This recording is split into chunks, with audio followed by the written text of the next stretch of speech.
পৌষ পূর্ণিমার পবিত্র তিথিতে বিশ্ব মানব কল্যাণের প্রার্থনায় ভক্তি, সাধনা ও সেবার মিলনস্থল হয়ে উঠল ভারত সেবাশ্রম সংঘের কানমারি গ্রামীণ সেবা কেন্দ্র।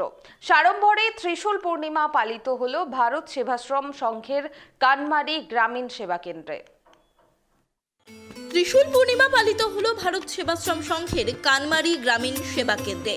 উত্তর 24 পরগনার সন্দেশখালী ব্লকের কানমারি গ্রামীণ সেবা কেন্দ্রে সাড়ম্বরে পালিত হলো ভারত সেবাশ্রম সংঘের ত্রিশূল পূর্ণিমা।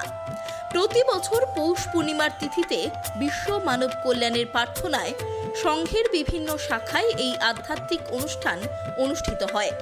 এদিন সকালে বর্ণাঢ্য শোভাযাত্রার মাধ্যমে কানমারি শাখা থেকে বিদ্যাধরী নদীর ঘাটে যান ভক্ত ও শিষ্যরা। সেখানে ত্রিশূল স্নানের আয়োজন করা হয়।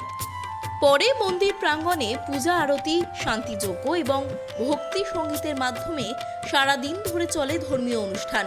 ত্রিশূল পূর্ণিমা উপলক্ষে সাধন সংকল্প গ্রহণ, মহাজাগতিক শক্তির বিস্তার, ত্রিতাপ মুক্তি এবং সৃষ্টি স্থিতি প্রলয়ের সমন্বয়ের প্রার্থনা করা হয়। উল্লেখ্য, ভারত সেবাশ্রম সংঘের প্রতিষ্ঠাতা আচার্য শ্রীমৎ স্বামী প্রণবানন্দজি মহারাজ 1916 সালে ত্রিশূল প্রতিষ্ঠার মাধ্যমে মানব কল্যাণের ব্রত গ্রহণ করেছিলেন।